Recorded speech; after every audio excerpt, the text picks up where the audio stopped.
Chapter 19. I hung up the phone very slowly. We've moved the shadow. I spoke the words to myself hesitantly, maybe even a little apprehensively. That was the name for a famous strategy of the 17th century swordsman Miyamoto Musashi, using a feint to lure your opponent into prematurely disclosing his battle plan. The way I saw it, Matsuo Noda now stood revealed. It had all been a setup. The financial scam, the help American industry cover, the meaty guidance. This was a takeover all the way, a global takeover. What else could it be? And the only people on this side of the Pacific who knew were Matt Walton and Tam Richardson. For some reason, that thought brought to mind the professor at Stanford, the AI guy who disappeared. What was it Tam had said? He'd had dinner at her apartment, asked her to do something for him in Japan, and her meaty friend, whose name was all over that stack of memos on the table downstairs. Asano. Where did he fit in? One thing, he'd helped Noda recruit her. They'd worked together, and their play had been flawless. But now our friend Matsuo Noda had a small headache. Tam Richardson and Matt Walton had exposed the underside of his game. The shadow had moved, which meant it would only be a matter of time before he struck. Where was our weakness, hers and mine? What would cause us to lose our rhythm, to blunder? He'd already outmaneuvered Jack O'Donnell with ease. He had a master swordsman's unerring instinct for his opponent's weakness. So where was mine? I had to know it before he found it. He'd realized Jack could be blackmailed, if the stakes were. His constituents' jobs and lives, but I didn't need a job, and the only life. Of course, it was obvious, Amy. Could it be I was dealing with a madman who made people disappear?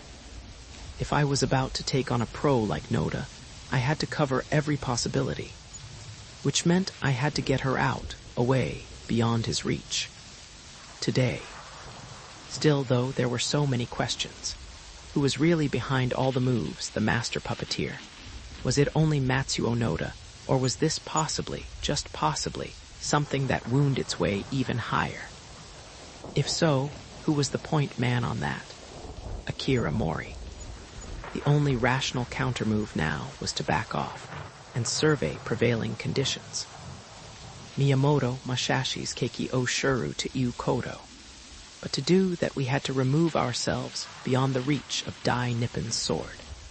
How long did we have? I glanced at the clock on my desk, the little Sony digital. The number 1218 stared back, the two dots in the middle flashing every second. Amy was still at school, and for the moment I couldn't think of a safer place. They wouldn't even let me in without a pass. She didn't get out till 4 p.m. So now what? Simple, in swordsmanship, vigilance is everything. And there are two things you always have to keep in view. The first is called Ken, the surface actions, the moves your opponent wants you to see. The second, and more important, is Kan, the essence of things, the real truth.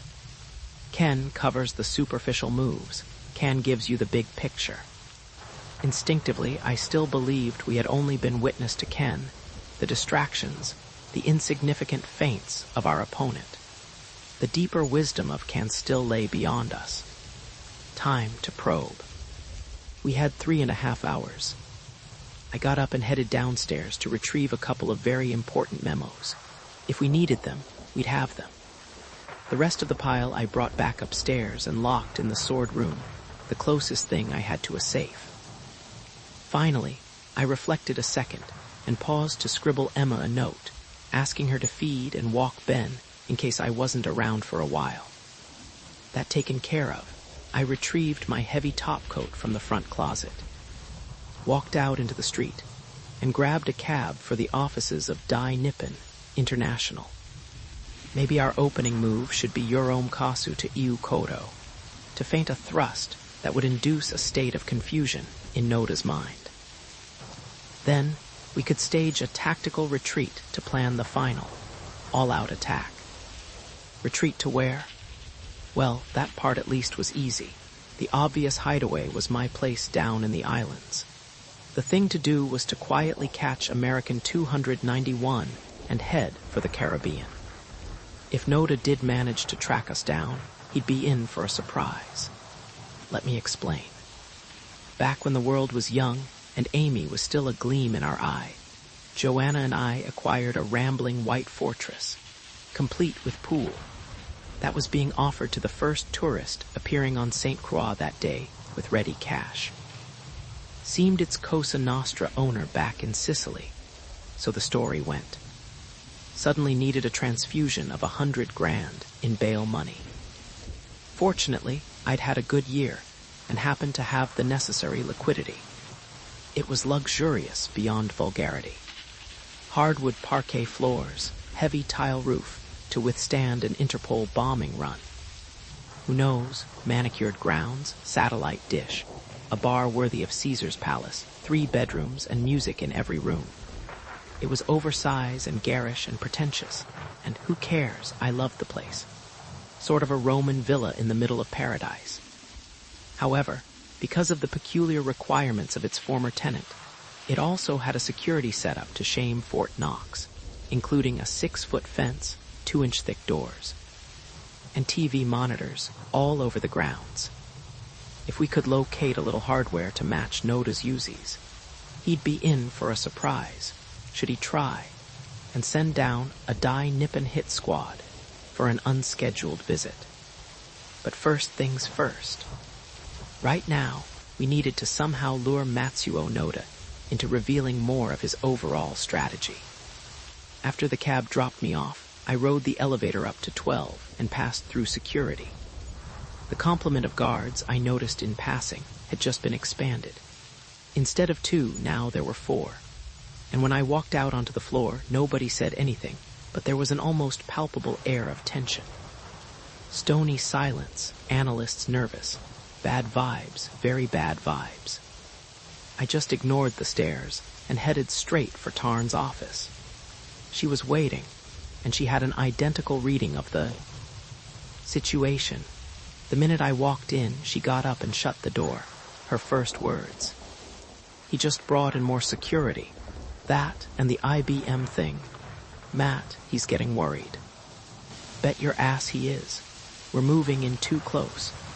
But I think Noda figures he's just toying with us now, having some fun before he cuts us in half. I'm not afraid of him, no matter what he tries. She glanced at the door. Did you bring the memos? Here in my briefcase. But I think it's too soon to show him everything we have. Right now, he doesn't know what we've got. That's better. Well, I've just begun to fight. I'm going to Tokyo to get the truth out of Ken. She paused, and her voice trembled slightly with anger. He's got some heavy explaining to do. You're incredible. I just looked at her. I almost believe you still can't accept that your friend Asano is in on Noda's play, since he's such a terrific guy. Matt, I don't believe it. He wouldn't be part of this. You don't know him. That I don't. All I'm saying is, this doesn't feel right. He wouldn't involve Meaty in whatever Noda's planning. She sat down, running her hands through her tousled dark hair. You know, the fact is we still don't know for sure who's really behind what. Exactly. How does everybody fit in, including us? We've got pieces of a puzzle lying around a section here, a section there, but something fundamental is missing. So what do we do next? How about a little joust with our friend downstairs? Try and feel him out. Maybe we can lure him into making another move, something that'll give away more of his game. You don't think he's actually going to talk? Not really. He'll faint, Parry. But if we watch carefully, maybe we'll glimpse more of the outline of his strategy. Then we'll know what our counter scenario has to be. I decided to hold off on telling her the getaway plan. Assuming the walls had ears, we'd already said too much. Look, make you a deal. First, let's see what happens with Noda. Then we decide what to do about your friend Asano. All right, but let's stay cool. She was locking her desk. You read my mind. With that settled, we strolled out, past the doubled security, and headed down to 11. The way people looked at us, I felt as naked as Tam had been in the bath Saturday night. How much did they know? Matsuo Noda was in his office. His secretary buzzed us right through, almost as though he'd been waiting for our appearance. Dr. Richardson, Mr. Walton. He rose to greet us. How timely. There is an urgent matter we have to discuss. We want to talk about Meaty. I decided to try and break his rhythm as quickly as possible, take the action to him. Then this is a coincidence. An easy smile as he resumed his seat. That happens to be the very matter I wanted to explore. What we want to know, Tam interrupted, here and now, is whether our program is being run by the ministry. Dr. Richardson, you, and Mr. Walton are in the employ of Dai Nippon International, not Meaty. He leaned back in his chair. Though of course nothing in this world is entirely simple, certain. Interests of the ministry are germane to our programs here. Then we'd like to hear about it. She glanced at the leather chairs, but decided to remain on her feet. I did the same. His face was like granite. Well, you are aware we've occasionally received input from Meaty's industrial technology arm. How about research and planning, Ken's section? Only a few informal. Nothing to do with market share 90. He betrayed a hint of confusion, quickly masked. Dr. Richardson, with all due respect, I fear you may not be entirely aware of the various forces at play here. He leaned back. This program of ours must succeed. There are many avenues of responsibility, but all difficulties will be overcome. What do you mean? All in time, please believe me. He smiled once more. I'll readily grant you our acquisition program may have evolved slightly as of late in the direction of more solid securities, but you can be assured that is merely a response to the concerns of certain conservative institutional investors in Tokyo. He continued, a silver tongue to match his silver hair. Risk is involved, not to mention an enormous quantity of funds. There is pressure on us just now to try and maintain a prudent balance in our portfolio. He glanced at his watch impatiently, as if he was anxious to move ahead, which brings us to the matter we have to address. Just to set the record straight, I decided to do a little parrying of my own. You have nothing to say about any kind of Meaty involvement, including market share 90. Well, this market share 90 proposition you refer to probably should be thought of as merely one of the ministry's more ambitious trial balloons, nothing more. It has the quality of, how do you say it, wool-gathering. Whatever its purpose, it should in no way be confused with Dai Nippon's objectives. Such was Noda's reply. Then, in a remarkably convincing tone, he added, how could the ministry's planning possibly have anything to do with our program here? Tam wasn't buying. Looks to me like it has a lot to do with it. Dr. Richardson, since I am no longer directly affiliated with Meaty, I am not in a position to speak for every proposition arising there. However, we both know that the ministry's responsibility is to provide long-range industrial planning. They often circulate scenarios for comment. It's part of their job. We were rapidly losing our footing. Noda was top-ranked swordsman. He'd kept his discipline and revealed nothing. He was telling us we hadn't found an opening. He was right. It was a classic standoff. Or it should have been. Strategically, we should have taken that moment to back away and analyze Noda's style, searching for his weakness. But instead, Tam made what turned out to be a fatal move. She struck, exposing herself. Since according to you Meaty is not involved in this program, there should be no problem if I contacted them directly and talked this over. In Japan. I wanted to yell no, don't tell him anything. But it was too late. An excellent idea. He nodded gravely, then turned to me. Do you intend to be part of this expedition as well, Mr. Walton? What to do? The only moves left now were defensive. No way was I going to let Tam face the beast alone. Also, if Noda had me, he wouldn't need Amy. I assume you can spare me here for a few days. But we will all be in Japan together. He removed his thin, wireless spectacles. That is in fact the very matter I needed to discuss with you. It is time you both were brought more closely into the matters at hand, beginning today. I've already made reservations on New York helicopter, departing for Kennedy in 2 hours, from the East 34th Street heliport. He had us. He'd seized the initiative, feinted us off balance, and defined the terms. She tried to recover. When and where we go is something we intend to. Ah, Dr. Richardson, one must seize the moment. It is past time you and Mr. Walton understood more fully the many levels of concern involved here. There are a number of things you need to see. He smiled as he replaced his glasses. Because of the expected frequency of my travels in the coming months, I have just leased a Concorde. We refuel in Bahrain. I've been looking forward to having you both as my guests. The answer is no. Mr. Walton, I urge you not to forego this opportunity too rashly. He looked me over. In fact, since you are known to be an authority on Japanese arms, I could even arrange for you to have a first-hand look at the imperial sword. Forget it. But the timing couldn't be more ideal. At the moment, the sword has just been transferred to one of the metallurgy labs at Tsukuba Science City for minor repair work.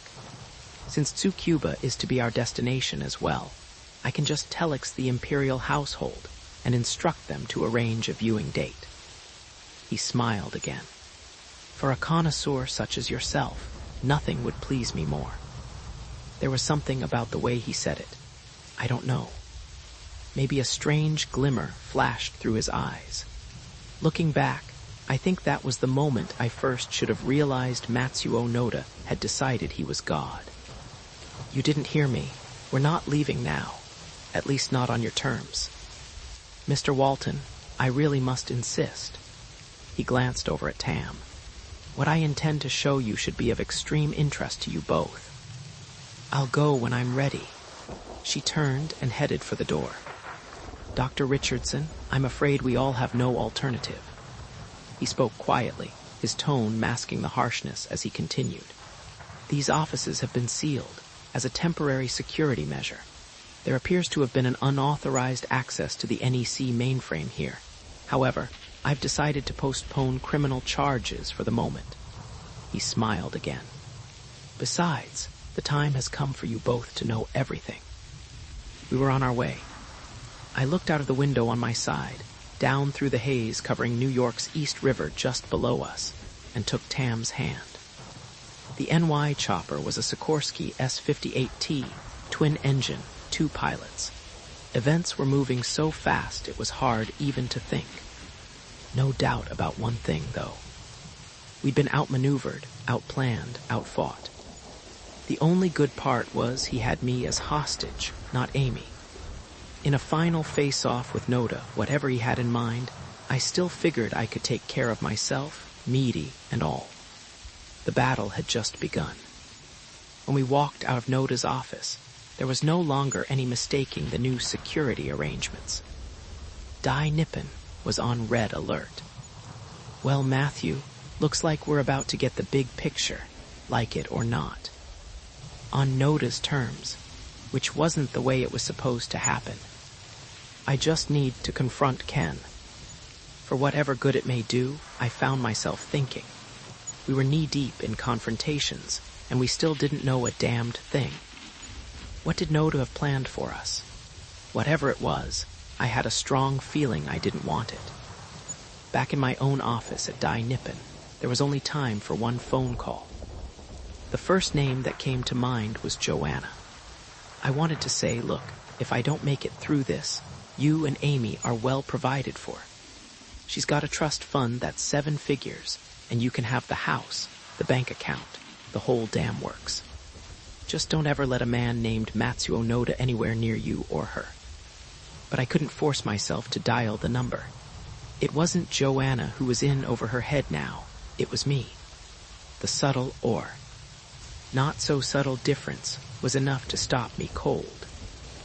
I'd vowed to manage life on my own, and this was no moment to waffle.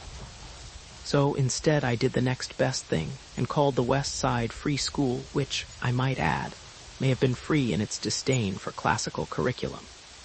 But it had very non-free tuition practices. I identified myself, announced an emergency, and asked to speak to Miss Amy Walton. In about a minute, she was there. "Dad, we're in the middle of our Monday Geo 2 exam." She lowered her voice. "What's the capital of Somalia?" "Honey, haven't a clue. Just try and do the best you can. Employ that exceptional brain of yours." "Thanks." Adults don't have to know the capitals of third world countries. That's a small perk we get for putting up with old age. I paused. "Amy, about this weekend." Oh, she sighed. "Betcha I know what's next." "Well, a problem's come up. I've got to take care of a few things. Dad, the snow leopards. This weekend is when they're supposed to. Honey, we'll hit the Bronx Zoo the minute I get back. I absolutely promise." "You going off somewhere?" "Just a quick trip." "Where?" She perked up. "We'll talk about it when I get back." I wanted to say, if I get back. "Big secret, huh?" "Amy, I just wanted to. Darling, be careful." "What's the matter? Dad, are you in some kind of trouble?" How could I answer? Damned right I was, but that wasn't the point of the call. "Sweetie, just be especially careful, that's all. I'll try my best to make it up to you at Christmas. Maybe we can still get down to the islands somehow. And Amy." "Yeah, I love you, honey." "Love you too, Dad. Look, I gotta get back." "I'm sure Miss Winters will give you some extra time." "Don't bet on it. She's an old grouch. She's 28 and an old maid." 28, old. Good God. I keep forgetting what it's like to be 13 and think of the future as the next 3 weeks, followed by a gaping void. Sweetheart, that's not exactly ancient. Believe me, she's probably still got half a dozen good years left. Tell her, "Look, I've got to run." "All right, just advise your mother something unexpected came up. Maybe you and I can make it next weekend. We'll do the snow leopards. That's an absolute guarantee." "Great, so long, Dad. Have fun." I almost said goodbye. Bad luck, I thought. So instead I said, "Take care." Shortly thereafter, Matsuo Noda, Tam Richardson, and yours truly were headed over to New York Helicopter's Midtown pad, one of Noda's bodyguards in the limo with us. The battle was drawn. Now as I looked down at the boroughs of New York gliding below, all those little strings of metallic beads lined up on the ribbons of asphalt, the backyards of New York's solid middle class, glimmering with remnants of snow, I found myself wondering what Noda had planned for them. Another imponderable still nagged at me as well. What about Akira Mori? Tam reported that by the time she'd arrived at the DNI offices this morning, our friend had vanished. Ditto her information-packed attaché case. As quickly as the lady had come, she disappeared back to Tokyo. But not with Noda. She'd gone on her own terms. Was he now using his new Concorde to try and head her off? What had she been doing here? Just hand-delivering Meaty's latest guidance. Maybe we were finally about to uncover everybody's real agenda. Again, my mind went back to Ken and Kan. Miyamoto Musashi's famous discourse on mental attitude in the way of the warrior, which he called Haiho Kokoro Machai no Kodo. What was merely appearances, Ken? And what was Kan, the global picture, the essence? Noda had temporarily gained the upper hand, but now I realized that was almost to be expected. After all, he was a swordsman with decades of experience. So much for Ken, my superficial observation. The real truth, Kan, lay much deeper. and like all such truths it had to be elementary, elegantly simple, which left only two possibilities. Either Matsuo Noda was merely an insane genius about to show us the inner workings of the massive organization he now controlled, or he planned to kill us. Or both.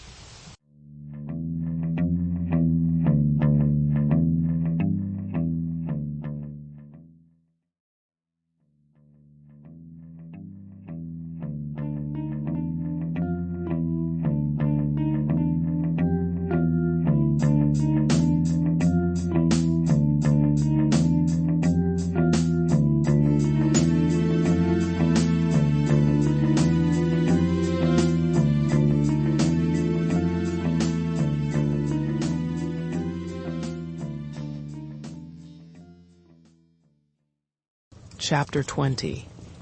Dr. Kenji Asano gazed out the window of his office at the Institute, the last shafts of sun casting long shadows in the canyons below.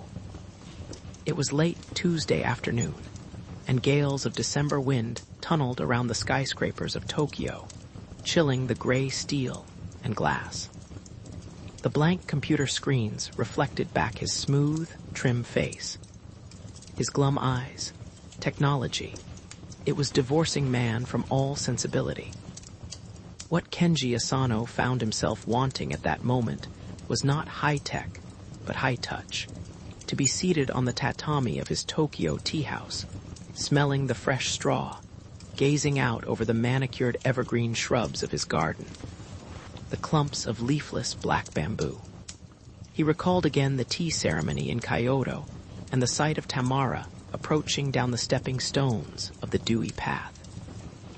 She was a rare American, one who understood the essence of Chan-O-Yu inner power, shows itself in outer restraint. As he lit a peace cigarette with a wooden match and continued to examine the cheerless skyline of Tokyo, a thought flickered past Bodhidharma, the first Zen master, who had plucked away his eyelids to prevent sleep as he meditated. That reflection led naturally to ruminations on the master's disciple, Huiko, who sat zazen for days in the snows outside Shaolin Monastery, then finally severed his own arm and offered it to the master as testament of his devotion. Bushido, the code of the samurai, who today would cut off an arm to prove determination. Or Bibenkei at the bridge, the servant who breaks the rules of society and cudgels his own master to protect their disguise and deceive their foes. That famous episode, he told himself, would be his model. Sometimes, Bushido required you to circumvent tradition and honor for the greater good.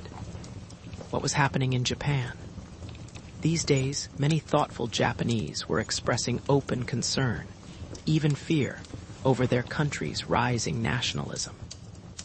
Although high officials still couched their flag-waving in coded language, intended to elude foreign notice, many prominent voices were now suggesting it's wrong to think pro-war Japan was all bad. The latest school textbooks spoke glowingly of the country's imperial traditions. Encouraged by this jingoism, in truth veiled racism, many super-patriots were beginning to emerge from obscurity. Now, with the imperial sword as symbol, the Japanese right was openly on the march. Surely Noda had known it would happen, had counted on it. He recalled the line by Yeats, "And what rough beast, its hour come round at last."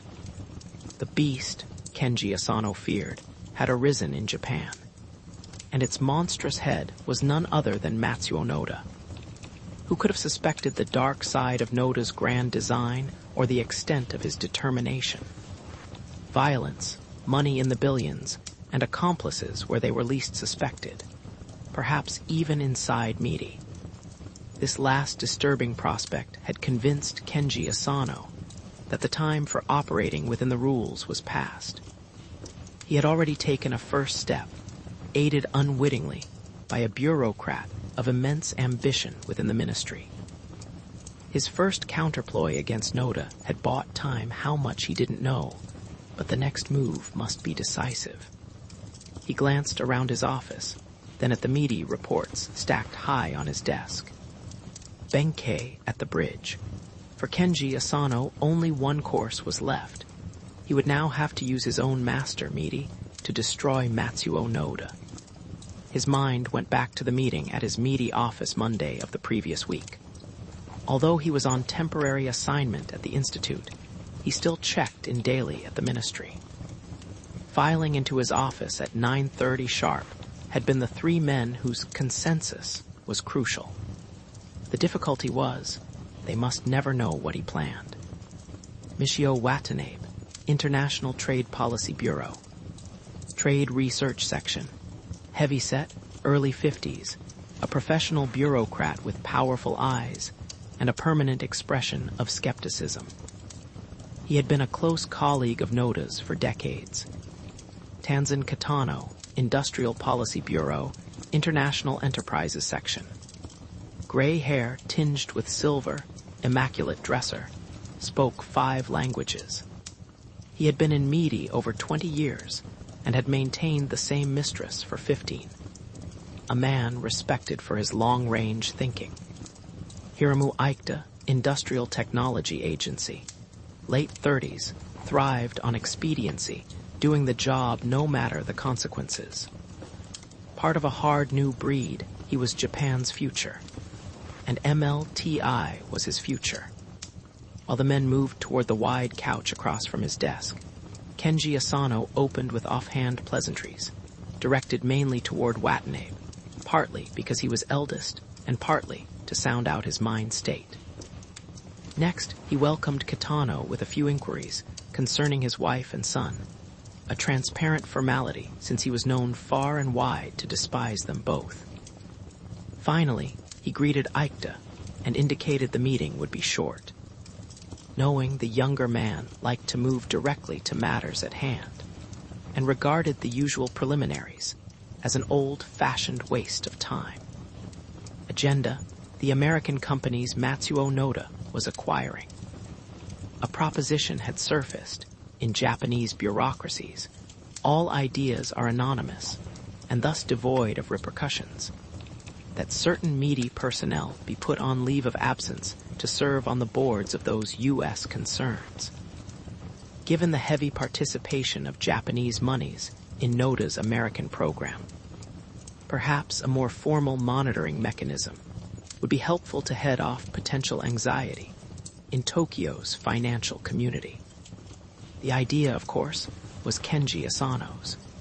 He had first laid the groundwork with a few oblique hints to several of Dai Nippon's major institutional backers, particularly the Dai-Ikai Credit Corporation, Limited. That move had borne fruit. Within days, they had begun wondering, aloud, whether the ministry might wish to consider helping oversee Noda's American investments. So far, so good. Now media itself had to be convinced. This meeting would undoubtedly be the first of many, resulting eventually in a consensus. Would the ministry go along? Having set forth the topic, Kenji Asano surrendered the floor to Watanabe, the senior man present, and therefore the one whose views, in keeping with convention, would be listened to and applauded by everyone else in the room, whether they agreed or not. In my judgment, the original objectives of Matsuo Noda and Dai Nippon are the most desirable means of maintaining the long-term security of Japan, Watanabe declared. It is in our strategic interest that he be allowed to succeed, which is why METI should stay hands-off, should limit its participation to an advisory capacity. Nothing more. Anything further could well prove extremely counterproductive in our relations with the United States. We do not need more friction. So desu, Watanabe-san. Kitano, the man second in seniority, nodded after a moment's pause. I totally concur with the basic aspects of the viewpoint you have expressed.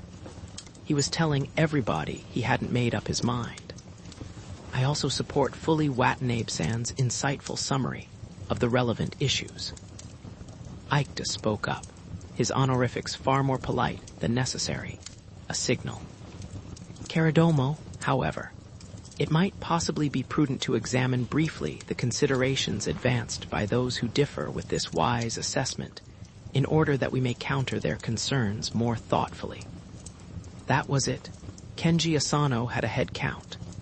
Watanabe was against sending meaty personnel. Kitano was waffling. Hiramu Aikta was foursquare and hell-bent in favor of the idea. He had just announced it to the room. Was Watanabe in league with Noda, willing to give him free rein? Was he one of Noda's operatives inside the ministry? Or was he merely advancing his own ideas, genuinely fearful an influx of meaty personnel into the U.S. could precipitate a severe diplomatic flap? On the other hand, why was Aikta so in favor of having meaty move in on Noda? The answer to that was hardly a puzzle.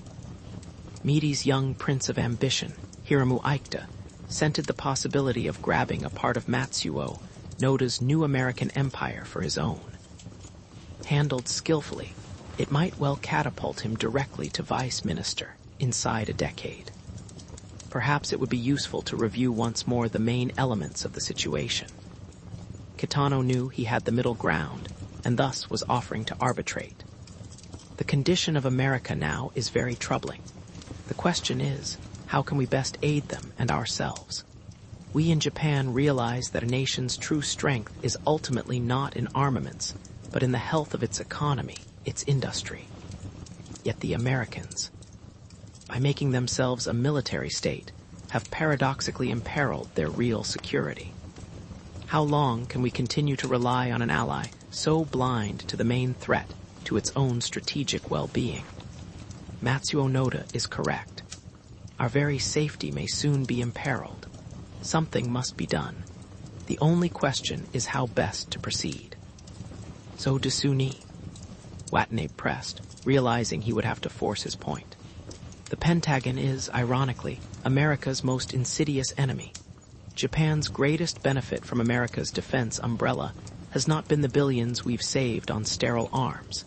It has been the technical manpower we have free to support competitive industries. But the price has been the industrial decline of our foremost ally. This cannot, must not, be permitted to continue. He paused. Matsuo Noda, a man I've known and respected for years, who guided this ministry to greatness, should be allowed to assist the Americans rebuild their civilian sector, unhindered by us. If Meade involves itself at this time, the American government may well grow alarmed and step in to stop him. Then their industrial stagnation will merely accelerate. So desu, Aikta finally spoke. I agree. Unfortunately, however, there are some who believe the task Noda-sama has undertaken cannot succeed without direct media assistance. Again, it is a matter of our own security. The question has arisen concerning whether we should continue to rely on the Americans to rescue their industrial base, unassisted by any formal direction.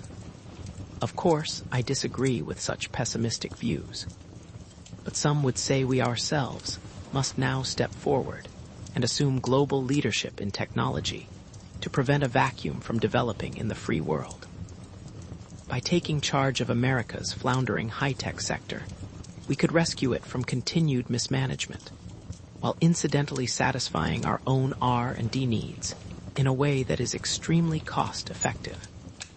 However, this can only be achieved if we are in a position to provide hands-on guidance, which means direct media involvement. He paused. These opinions, of course, are not my own, merely ones I have heard voiced. I am told, though it is difficult to comprehend, that this viewpoint has been entertained by Nakayama-sama of the Secretariat, and even discussed in his weekly conference with the parliamentary vice minister. The hand of fate, Asano exulted. Hiramu Aikta has already done my work for me. He's gone over everybody's head. He swallowed the idea like a carp snapping a hovering dragonfly, then went off and peddled it to the vice minister as though it were his own. A man to watch out for in the future, he thought, but a perfect ally at the moment. Watanabe said nothing. His ancient face was in shock. Everybody realized the meeting was over.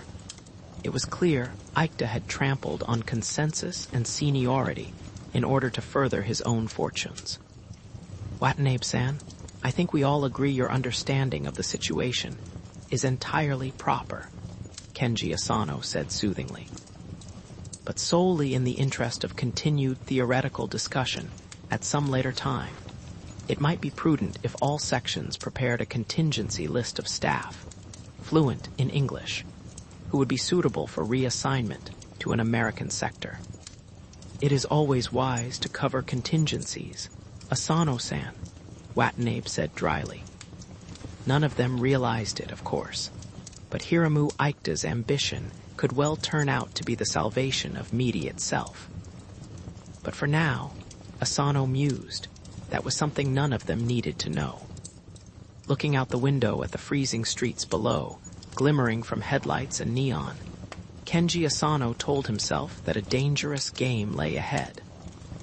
Noda's first gambit had been countered, but there would be more. What he needed was a preemptive strike. He had made the plans for that strike, a play of pure, absolute genius. The catch was, Tamara would have to cooperate. With that thought, he reached down and unlocked the top right-hand drawer of his metal desk, then drew out a large red and blue envelope. It was Air Express from a university address in California. As he fingered the stripes along its side, he recalled how it had arrived here at his office at the Institute for New Generation Computer Technology, while he'd been in Kyoto with Tamara. Finally, he opened it again and slipped out the contents. Inside was a confidential memo on the old Nippon ink, letterhead, unsigned but obviously authored by Matsuo Noda, a top security document that had been clocked in at a document station at Tsukuba Science City. How had Alan Stern stumbled onto this? Had he stolen it? Picked it up by accident? It was in Japanese, so how could he have sensed its real import? American ingenuity, he told himself, defied all understanding. The memo, which outlined the timetable for a massive scenario, had been the first step of a long path of discovery leading Kenji Asano to indisputable proof of Matsuo Noda's real objective. Alan Stern must have had this translated or somehow intuitively guessed Noda's plan. And then, Alan Stem had tried to warn Midi. Why? Out of past regard for Dr. Yoshida, former head of the Institute and a close friend. Stern reportedly had vanished the same day this envelope was postmarked. Noda had acted, but not swiftly enough. Who at Midi had been the original recipient of this memo? Maybe, he thought, it no longer mattered. There was only one real way to stop Dai Nippon. At that moment, his phone buzzed. As he punched the button, his flustered secretary announced that an in-flight call was waiting, channeled through Midi's satellite security link. It was the president of Dai Nippon International.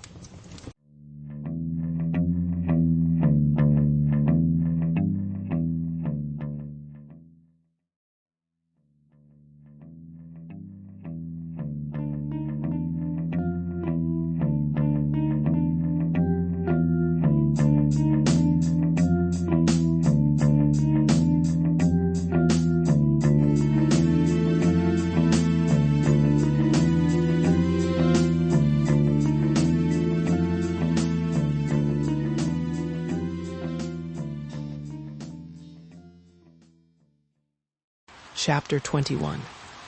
Tsukuba Science City can be awe-inspiring or a specter, depending on how you choose to look at it. The time was Wednesday morning, and Tam and I were viewing the place through the tinted windows of Matsuo Noda's personal D&I limo, the black Nissan she knew so well. From the vantage of an elevated freeway packed with rows of sleek Hondas and Toyotas sparkling in the cold December sunshine, we could see the silhouettes of cluster after cluster of modernistic concrete towers, an urban complex of 150,000 souls rising above what was, only a few short years ago, mostly farms. Be that as it may, Take my word for it that nobody's growing radishes there today. Science City, nestled in the foothills of MT. Tsukuba, some 50 kilometers northeast of downtown Tokyo, represents a government investment, including the industrial park, once the site of Expo 85, of over $30 billion. Tsukuba is holy ground, the place of heroes, where kamikazes once trained for their suicide missions against the American fleet. Now it is one of the largest research centers in the world, with almost 10,000 scientists and 50 separate laboratories and scientific institutes. As we neared the first complex, I tried to make sense of all the dolly-esque curved buildings that housed Japan's new brain trust. From the outside, you can tell something is going on, but it seems secretive and proprietary. It is. The thing I had to keep reminding myself, though, was that none of this was for military boondoggles.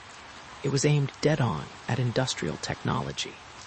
E.g., there's research here on high-energy lasers, all right. But they're not intended for zapping some hypothetical Soviet satellite. They're part of the world's largest laser radar telescope, which can project beams out more than 30 miles to analyze air quality. In short, the work here was applications-oriented, practical, and get a firm grip on your wallet commercial. Together with Noda and his bodyguard/chauffeur, we were headed for the Electrotechnical Institute, where he was about to give us our first glimpse of Japan's new high-tech empire. That lab just so happened to be the place where heavy work was underway on applications of the artificial intelligence effort of Kenji Asano's 5th-generation shop. It was merely the first stop, however. In an odyssey, Noda claimed would take us through the hidden heart of Japan's industrial future. Noda reported he had spoken with Kenji Asano, who was unfortunately tied up in meetings and couldn't join us until tomorrow. Thus, Tam had not yet had her chance to hear his account of Meaty's sudden new interest in Dai Nippon's program. All the same, Noda claimed to welcome Ken's arrival. Whatever concerns you may have, I'm sure he will be more than happy to address them, declared the president of Dai Nippon. Tam had tried on her own to reach Ken at his office, without success. Maybe, I thought to myself, he just didn't want to talk. In any case, that quandary remained unresolved. The way I saw the situation, though, we had enough to deal with merely getting through today. Noda's game was no longer a game. He was going to take us to the top of the mountain, show us the other side, and then... what? Whatever it was, that part would have to be handled in due time. For now, his intentions seemed to be to drive home a singular point. If you think Dai Nippon has been playing hardball with money, wait till you see Japan's real action. He was going to lay bare the empire, the awesome machine he now had at his command. The payoff of Tsukuba, he explained, was intended to be nothing less than total technological supremacy. The limo was slowing to a stop in front of an oddly shaped concrete building, brand new, that covered several acres with cones and hexagons and various geometries. We'd arrived. This is the Electrotechnical Institute, research center for Japan's Advanced Robot Technology Project. He pointed. The laboratory appeared to be somebody's idea of what architecture would be in the 21st century, a sort of Japanese spaceship splattered across a vast acreage. The work underway here and over at the Mechanical Engineering Lab is intended to coordinate all government and private research on industrial robots. He stepped out and motioned for us to join him. Our top secret tour had begun. As we walked toward the main entryway, he delivered an opening summary. Here we have allocated 20 billion yen, about $150 million, for an 8-year research program to perfect a range of industrial robots. He continued while we walked past the small gray metallic sign, in both Japanese and English, that identified the institute. It is being closely coordinated with the spin-offs of the 5th generation AI work. I noticed that no guards were posted, though the metal doors were tightly sealed. Noda didn't bother to take out a key as he proceeded. The Advanced Robot Technology Project coordinates the research of over 20 corporations, as well as R&D at various universities. And this lab is where we integrate all the results of that work. You mean different parts or robots are being created at separate research operations, then brought together here? I probably shouldn't have been surprised by the tight, nationwide coordination. Typical Japan. Precisely. Robots have a multiplicity of elements. There are manipulators, the mechanical versions of our hands. Then there are the senses of vision and touch. And finally, there is movement, locomotion. Each of these is being developed individually, then combined here. For example, if a robot is to understand voice commands, in effect making its operator a programmer, then it must incorporate the speech recognition work of the 5th generation project, which will supply the eyes, the ears, the brain. Maybe that's where Asano comes in, I thought. Could it be he's the point man here for artificial intelligence, on board to oversee creating the computerized brains for all these babies? Was he, yet another DNI operative, witting or unwitting, just as Tam and I had been? Noda's lecture was still underway. The 1st generation of robots does things by rote, the same motion repeated dumbly over and over again. What we call the 2nd generation are those with crude sensing abilities, perhaps touch pads or video, though they are still stationary. He placed his hand over a small screen by the door. A light flashed under his palm, presumably allowing a computer somewhere to analyze his handprint, and a second later the door slid open. Then he continued. The goal of the work here is a 3rd generation robot. You might almost call it a functional android, since it will be able to move, see, and think much as we do. Whether it will actually look like a human is another matter. But that's not necessarily even a useful objective. Intelligent monsters in silicon and steel, I found myself thinking. All our fantasies or nightmares come to life. I didn't have to look far to see that they were already in the womb. We were entering the main laboratory floor now, surrounded by what seemed a Martian landscape of mechanical creatures. The place was bustling, yet spotless as a hospital ward. Noda acknowledged the deep bows of several of the shirt-sleeved staff, then continued.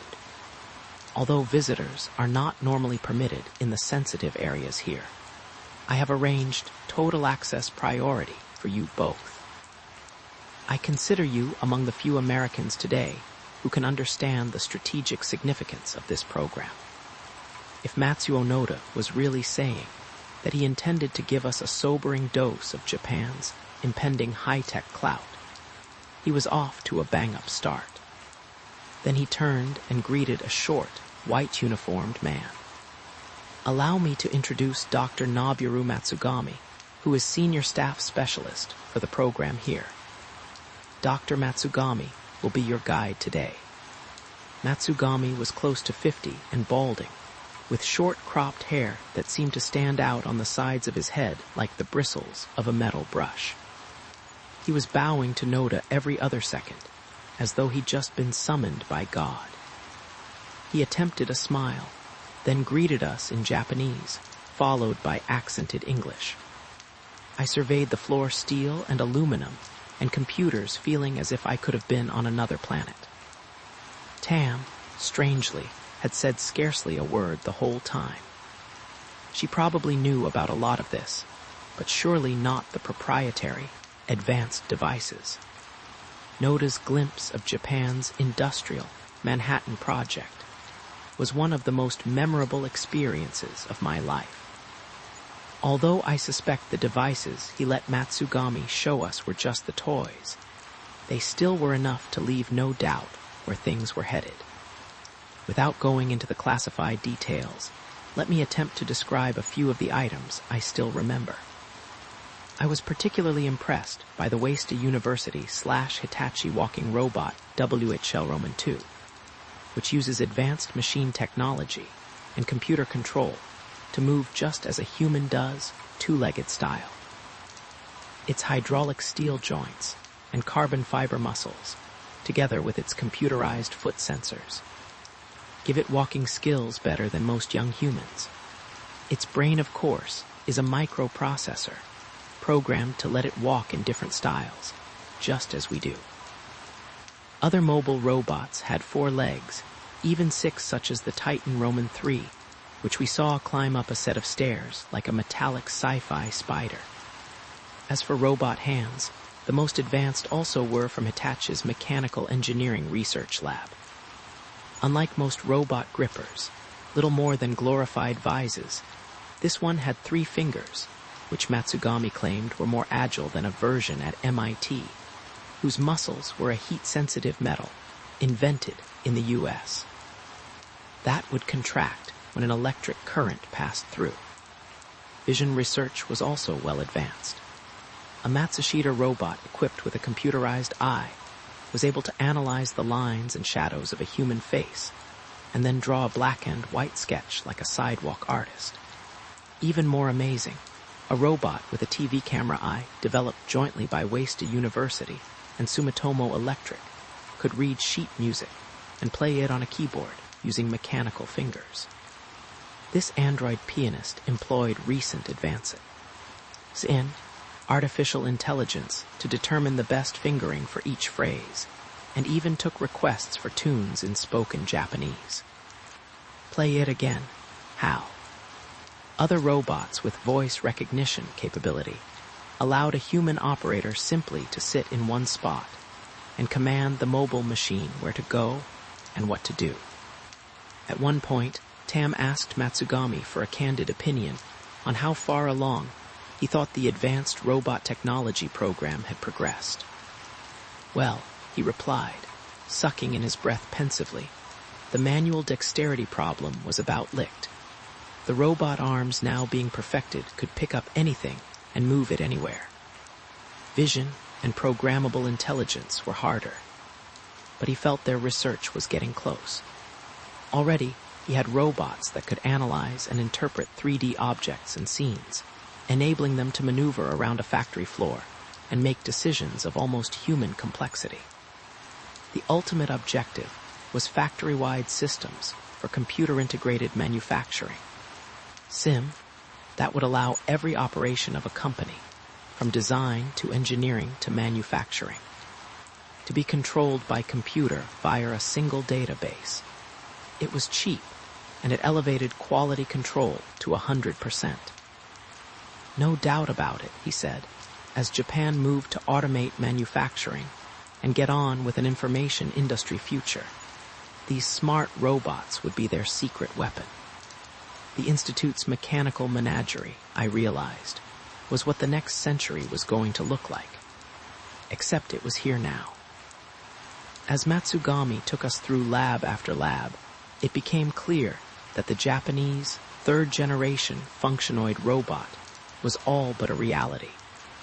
Noda's message was clear. Already, Japan was spending twice as much on new manufacturing technology as America was. They led the world in robotics, and that lead was growing, with the coming of that third-generation robots that could see, move, and think world industrial leadership would be up for grabs. These were the stakes Japan was betting on the 21st century. Anybody who planned to play against them better have something on the table too. At the end of the tour, as dusk was beginning to settle in, Noda reappeared and escorted us back to the limo. And that's when he laid it out. Dr. Richardson, what you and Mr. Walton have just seen is merely a glimpse of the real peril to America's future. He was closing the door of the car. There is much, much more. Projects such as the rapid commercialization of superconductivity. America's world supremacy is at a crossroads. Why are you showing us this? Tam was still troubled by the same question that was eating at me. Very simple, really. Thus far we have, together, attempted to address some of the more egregious ineptitudes in America's corporate management. Our success in that, if I may say, has already been substantial. However, the best managed organization cannot flourish without the tools required to take it the next step. That translates as technology. He paused, then looked at us both. Do you understand what I'm saying? Japan now has the technology, just as it has the money, Tam answered. You are correct. Thus far, Dai Nippon has merely provided a conduit to infuse capital into the American industrial scene. That was the easy part. The task remaining will be much more difficult. He looked at us. Difficult because, for this, America must share in return. You want to make a deal, I take it. I finally spoke. Funny, but I thought I sounded a little like Faust beginning negotiations with the devil. He smiled. That is a blunt way of describing what I am about to suggest, Mr. Walton, but it does capture the spirit of my proposal. America excels in basic research, Japan in applied research in engineering. The time has come to join forces. How? As you have seen, the monetary resources at Dai Nippon's disposal make it possible for us to wield significant influence. He smiled. Japanese capital has been brought to America. Japanese technology can be brought as well. At a price, yes, but a modest one, really. He smiled again, then buzzed for his driver to start the car. Let me put it like this. If you choose to proceed with me in the next step of Dai Nippon's program, I will arrange for everything you have seen today to be my gift to America.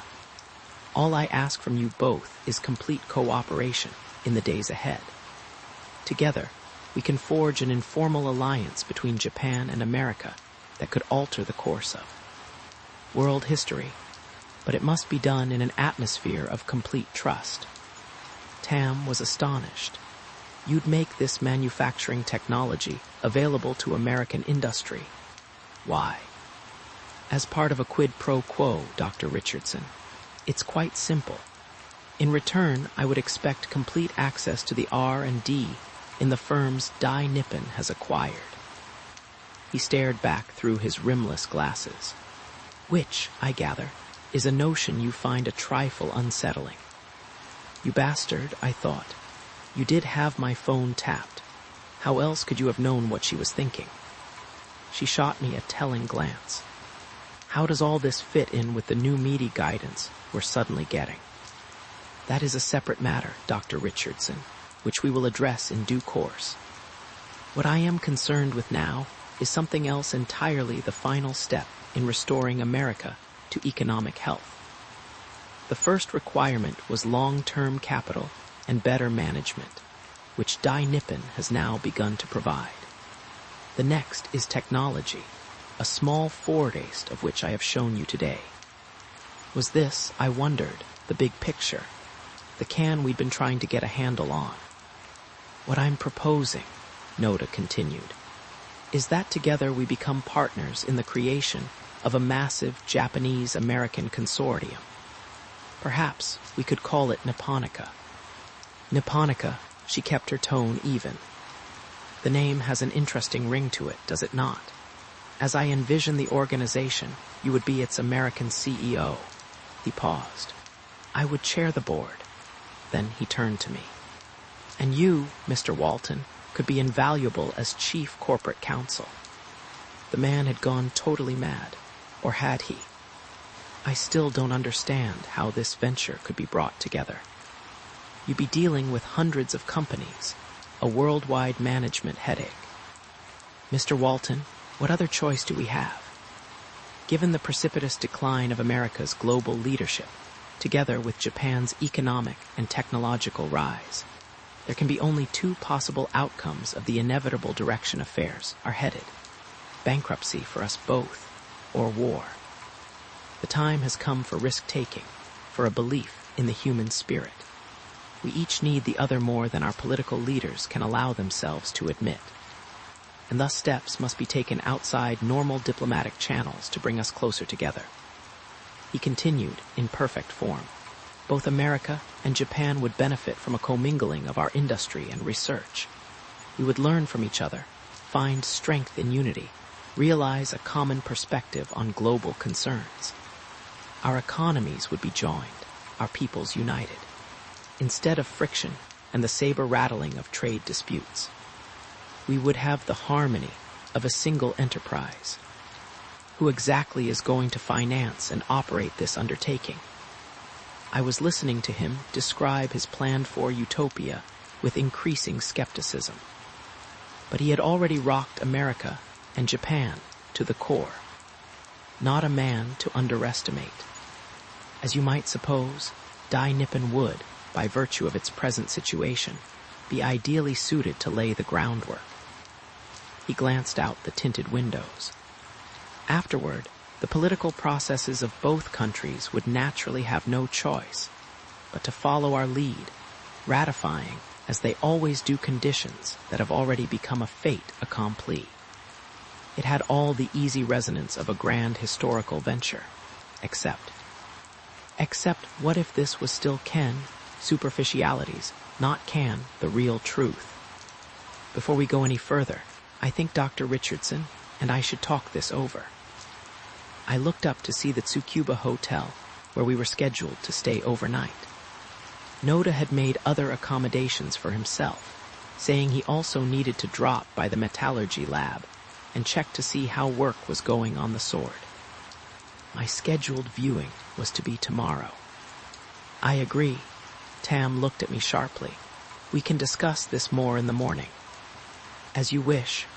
The limo was pulling to a stop. Tomorrow should be an interesting day for you both. We can continue our discussions then, he smiled. However, be aware that time is of the essence. With that parting shot, the long black Nissan sped away. Tam, let's see if this place has a bar. I need a drink. Double. She was carrying the small overnight bag Noda's New York staff had handed her as we left. I had one too, just a shirt and essentials. The hotel saloon was modernistic, vinyl, and leaned heavily toward Japanese beer and Suntory whiskey. By now, some middle-level executives were getting off work at the labs and dropping in to start their usual evening round of drinking. But at this early hour, it was still sparsely occupied. We headed for a comer table and ordered a couple of draft Kirin. After the beers arrived, we got down to brass tacks. What the hell was Noda's real agenda? 2 heads, so the saying goes, are better than one. I don't know, could be their worse. Because as Tam and I sat there, Noda's offer to head up some kind of New World consortium dangling before us. What our 2 heads came up with was the scariest thing that had ever crossed my path. Maybe it was the thought of America's working stiffs, whose jobs Noda supposedly was so determined to save. Trouble was, I didn't buy that in the slightest anymore. So what made any sense? Simple, why not the most obvious answer of all? Noda wasn't doing this for them, or for Japan. That wasn't his game. Noda was planning this grand design for Noda. Tam, I sipped at my beer.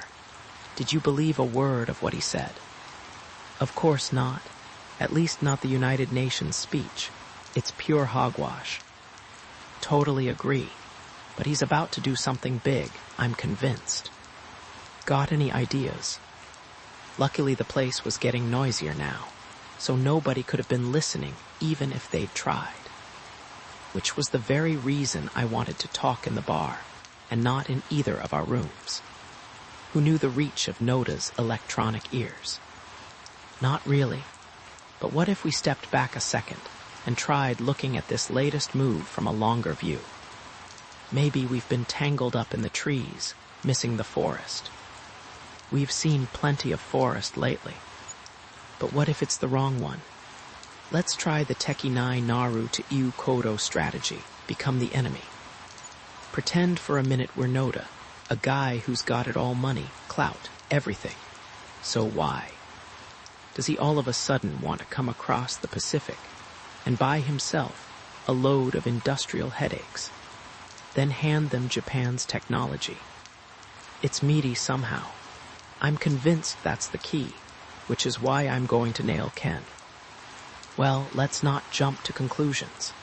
I'm wondering, what if Dai Nippon is taking over American industry, not because it's strategic to Meaty, as those memos we found would lead us to think? What if the reason is because it's strategic to Noda? But why? What if his relationship to that ministry is something totally different from what it seems?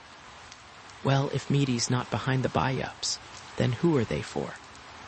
I sat a minute, again trying to think like Noda. What if this scenario is actually aimed at? What if it's a global power play? She looked at me skeptically. I don't get it. Okay, granted it sounds crazy, but let's chase that for a minute. I think we agree this whole scenario is not what he wants it to seem. So what are some of the other things in all this that aren't what they appear to be? Does anything dovetail? I sat musing a second, searching for an opening. What are some of the twists about Japan that are obviously misleading? Well, acceptance of Gaijin, for one. It goes only so far, then stops like a brick wall. She was obviously speaking from personal experience. Maybe that's because they've always been isolated. Some things never change, I pondered aloud, which is probably the secret of their success. Take the ruling clique. Sure, Japan is a democracy, but is it really? Not the way we understand the word. What they actually have, after you get past all the slogans, is just a retread of the old system. The truth is it's still run as it was 1,000 years ago, by the old families. The old money. Elections never decide issues. They're handled by the power structure. Half the seats in the Diet are practically hereditary, going back generations in the same family. There's only one real political party. The ministries are fiefdoms. I mean, the goddamn country is still feudal. They don't even have a word for democracy. They had to borrow it. Demokurasu. Well, Japan's a pragmatic place. The old ways work.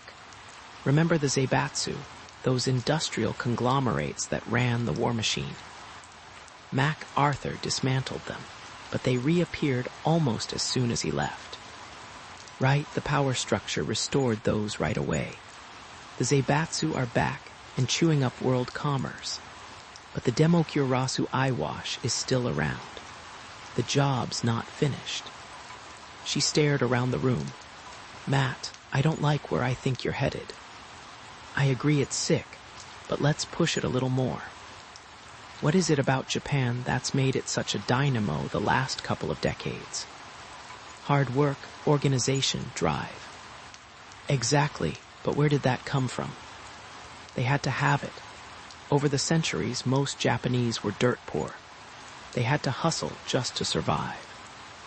Matthew, Japan is a collectivist society driven by capitalism. An idea so alien to the West, nobody can even see it. Perfect description. Only problem is, all this Demokurasu is sooner or later going to start cutting away the very thing that's made Japan so successful a country, powered by obedient, collective action, and glued together by hierarchy and tradition. You're saying Noda wants to turn back the clock. Don't know. But what if these industrialists, these Zaibatsu honchos, are fed up with having to deal with all the cumbersome Demokurasu machinery? And they are especially fed up with a certain ministry, making them jump the hoop. Tam, what if Noda's real agenda is to go to America and buy himself a gun to hold to Meaty's head? You don't think he's buying America's companies to help Meaty? She looked unconvinced. If I had money to bet, I'd almost be willing to put it on the possibility he's buying leverage to use against Meaty, and through them, the whole inefficient government setup. How come Meaty's suddenly sending staff over to look in on Noda's play? Could it be somebody there's figured out what he's up to and they want to head him off? They realize Matsuo Noda is the only man on the planet who could conceivably beat Meaty at its own game. Bring it to its knees. First he acquired control of half the capital in Japan. Then he came to the U.S. and started grabbing up all the R&D that'll be competing with Meiji through the end of the century. When he's got it, he'll have a power base to match theirs. He's set to call the new tune. Which is, who knows, but try this for an agenda. Time to cut the crap, Noda's thinking. Get rid of all the clumsy Western-style demokurasu charade. Tighten up, lean and mean. Go back to the only system that's ever really clicked for Japan. Imperial rule.